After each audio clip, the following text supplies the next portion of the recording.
Okay, boys and girls, right now, President Obama is under intense pressure to do something militarily in Syria. Now, remember something. When you hear a whole lot of frogs croaking in chorus, and those frogs are human beings, and they are all croaking the same thing at a highly emotional pitch, they are often wrong.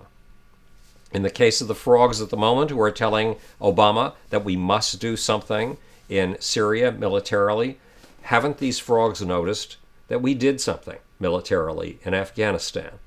That we did something militarily in Iraq? That we did something militarily in Libya?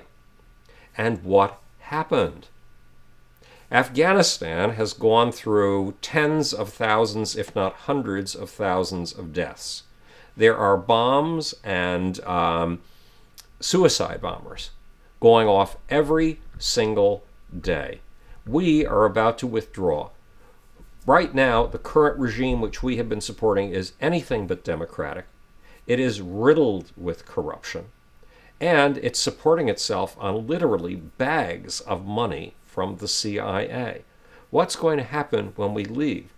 The Taliban is going to come back. What will we have accomplished for our 10 years of effort? Well, we will have spent $1 trillion. We will have helped bankrupt our country.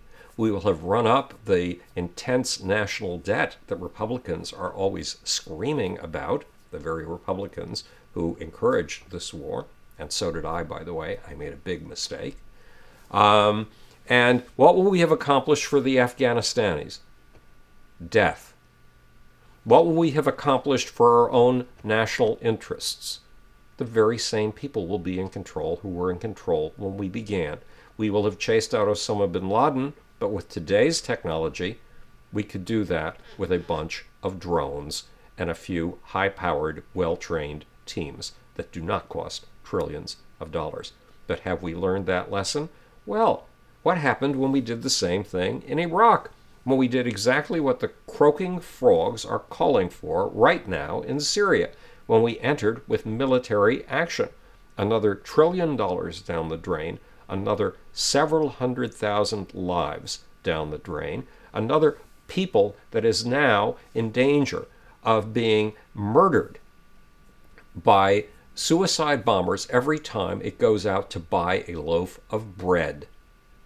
And a country that's in whose hands? In the hands of a democracy that is leading a democratic movement throughout the Middle East? No, a country that's been declared for all practical purposes a province of our enemy, Iran. Who won the Iraqi war? The Iranians. Who won Iraq for the Iranians? We did. Is that a wise use of several 100,000 lives and $1 trillion that added even more to our national debt? No, not at all. And then we tried military action light in Libya. We got our allies to work with us to set up a no-fly zone. And who's in control in Libya right now?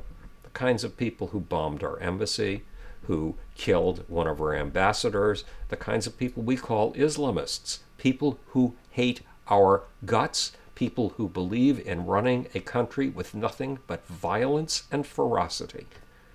That's what we want to accomplish in Syria. Give me a break.